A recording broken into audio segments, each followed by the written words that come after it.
Well. Welcome back, my beautiful, emotional support humans, to the channel where we turn family trauma into entertainment and call it healing.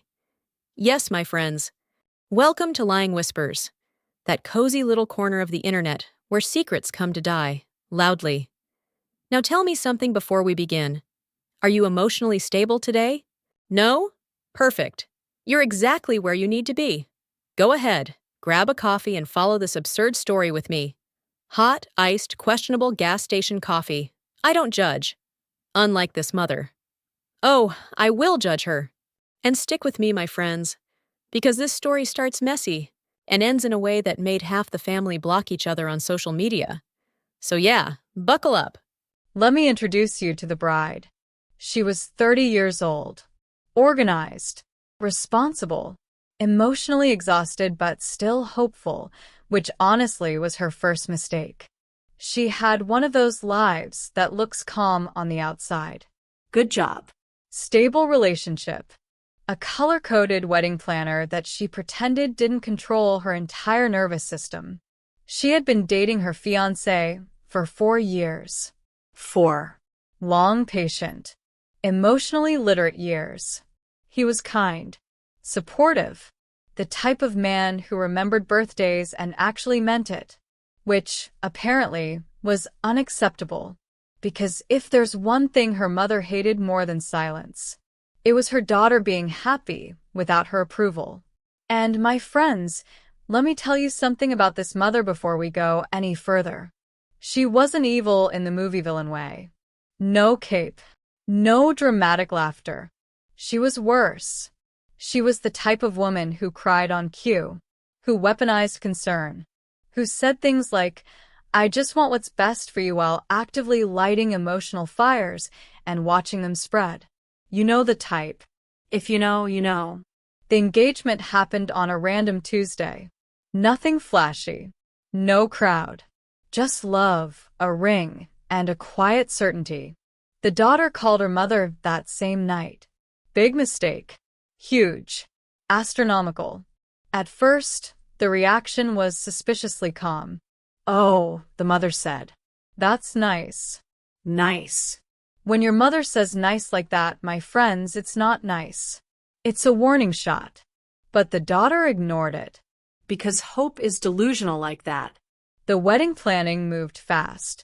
Venue booked. Dress selected. Dates sent. And every step forward felt like another personal insult to her mother. The comments started small. "Are you sure he's really ready for marriage? Don't you think this is a little rushed? Marriage changes people, you know." Yes. That's literally the point. But the daughter brushed it off. She had done years of therapy. She had boundaries. Or so she thought. Then one afternoon, 3 months before the wedding, the call came. The call that shifted everything. Her phone buzzed while she was at work. It was her aunt, which was odd, because the aunt never called unless someone was dead, dying, or emotionally manipulative. And guess which one it was? Her aunt's voice was shaking. "Honey, your mother, she's sick." Pause. "She has cancer." Full stop. Now listen. No matter how complicated your relationship with your parent is, those words still hit. Cancer doesn't care about your childhood trauma. It bulldozes everything. The daughter left work early, hands trembling, mind racing. She drove straight to her mother's house. And there she was, lying on the couch, blanket pulled dramatically to her chest. Lights dimmed like a low-budget hospital scene. She looked tired, not sick, not frail, but convincingly exhausted. "I didn't want to tell you," the mother whispered, "but I didn't know who else to call. And my friends," that sentence should have come with a trigger warning. The diagnosis, according to her mother, had been recent, aggressive, serious. Doctors were running tests. Treatment was being discussed. Every sentence vague enough to avoid details, specific enough to cause panic. The daughter sat there, frozen. All wedding thoughts evaporated instantly. Venues, Flowers. Dress fittings. Who cares? Her mother had cancer. Or so she thought. Days passed. Then weeks. And strangely, nothing happened. No hospital visits. No chemo appointments. No hair loss. No medical paperwork. Whenever the daughter asked questions, the mother deflected. I don't want to stress you. I don't like hospitals. I'm still processing. Processing what? Exactly? The imaginary tumor? But guilt is a powerful silencer. And the daughter didn't push. Then came the sentence that changed everything. One evening, while pretending to watch TV, her mother sighed dramatically and said, I don't think you'll survive the stress of your wedding. Oh. There it is. The emotional nuke. She continued, voice trembling just enough. Seeing you marry him knowing I might not be here much longer, it's too much. My friends, let me ask you something. What do you even say to that? The daughter felt trapped between love and obligation, between her future and her mother's performance. Her fiancé noticed immediately. He watched the joy drain from her face, watched her cancel appointments, watched her shrink. He gently asked questions. Have you seen test results? Which doctor is she seeing? Can I come with you next time? And every question made the mother angrier, suspiciously angrier. Then one night, the mother dropped the bomb. I think you should postpone the wedding. There it is. Finally. Not cancel. Not yet. Just postpone. Because postponement sounds reasonable. Kind. Temporary. And the daughter? She said yes. She postponed her own wedding. For cancer. Or what she believed was cancer. But something about this whole situation felt off. And, my friends, that's where things start unraveling. Stick with me, my friends.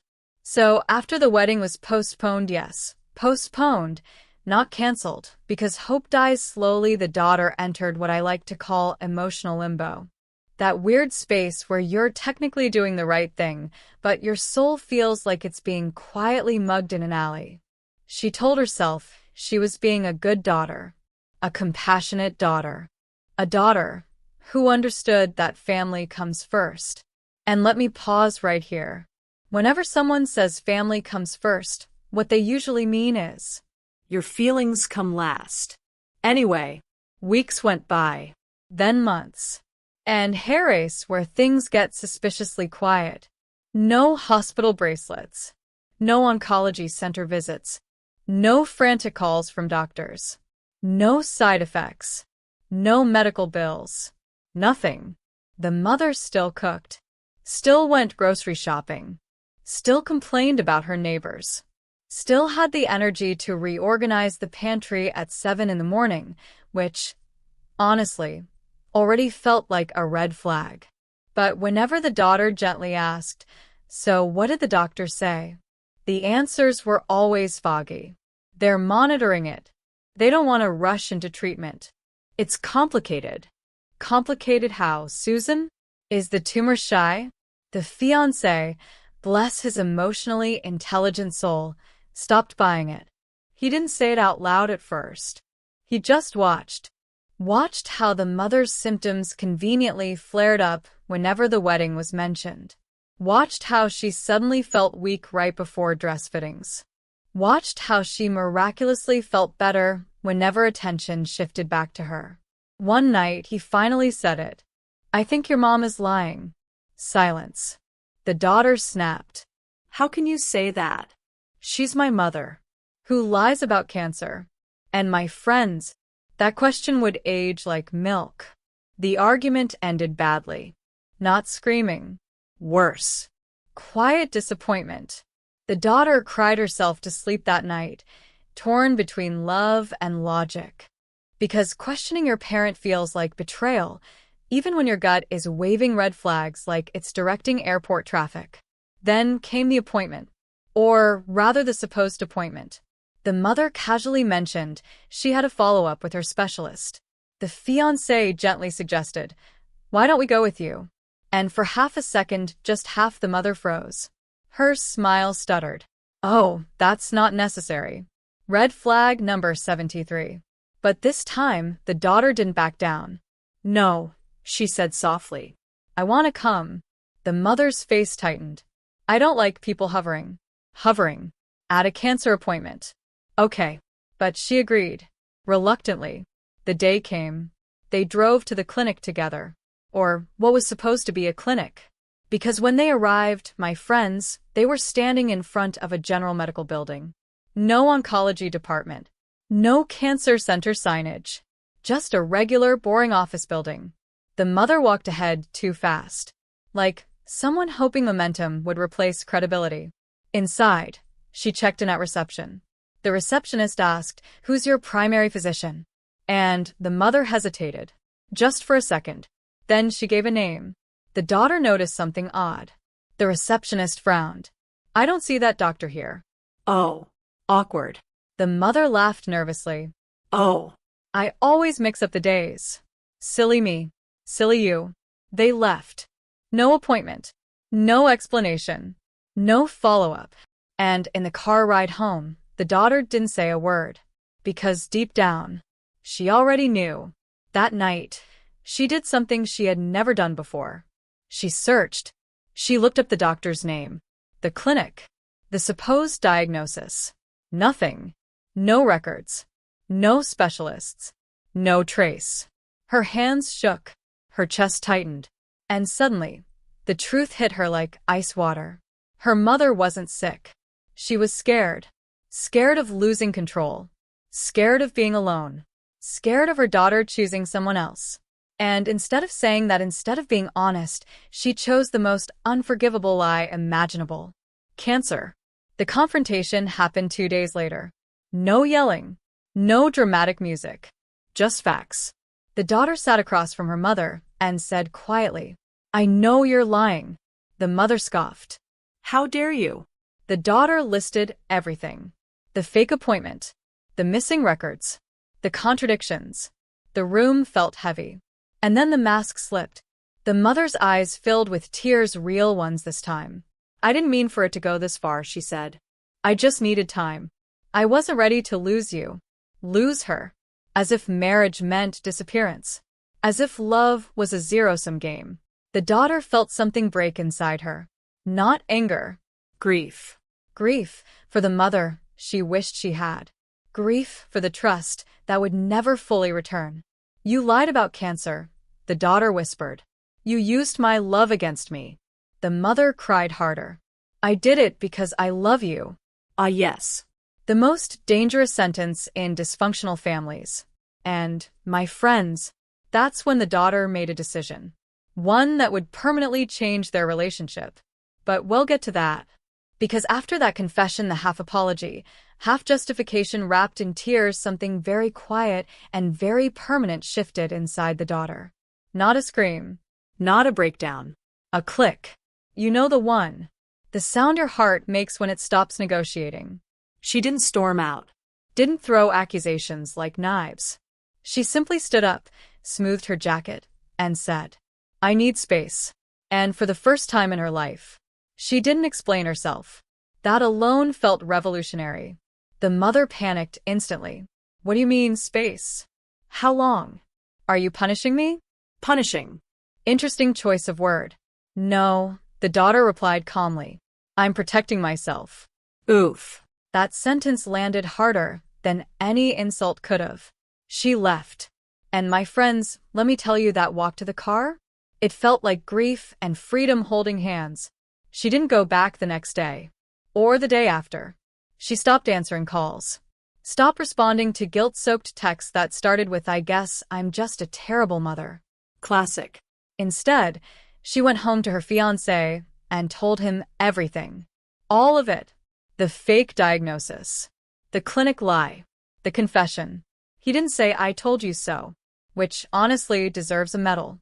He just held her while she cried, not the loud, dramatic kind, but the quiet kind that comes when your childhood illusions finally collapse. And then he said something that changed everything.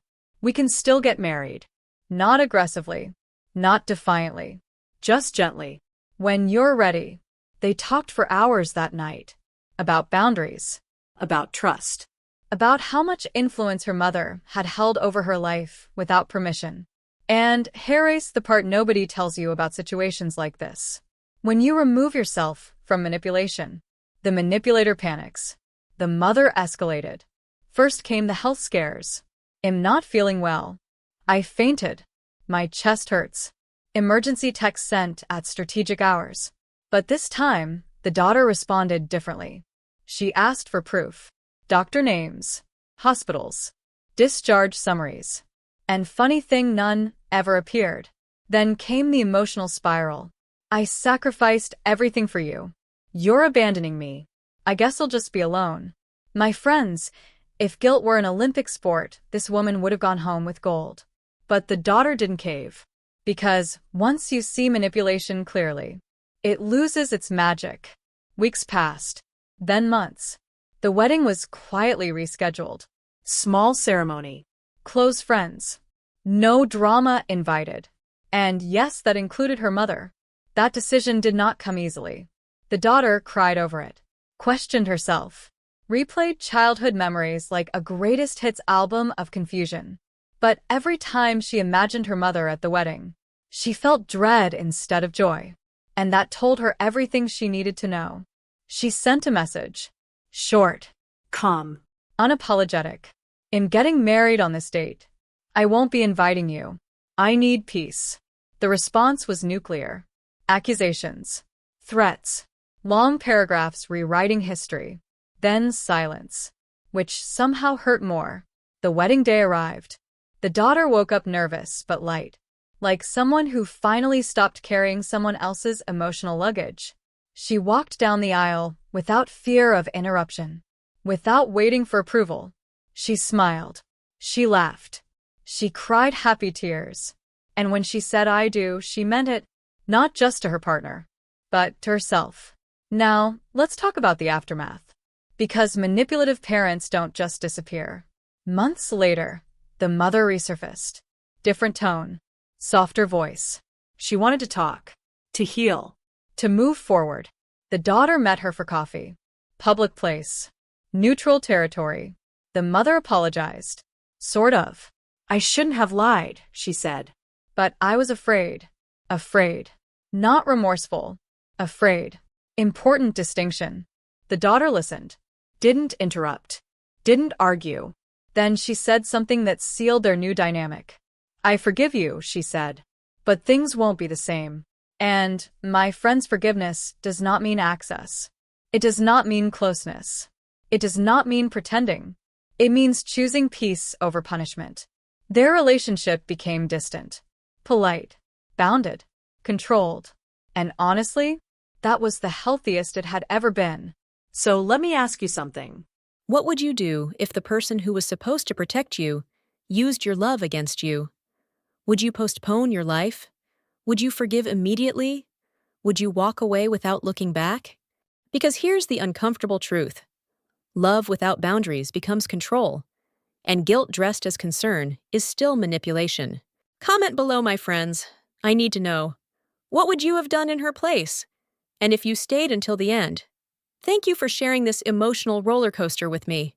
Like, comment, share with that friend who needs this story. Because silence protects the lie. And we don't do that here.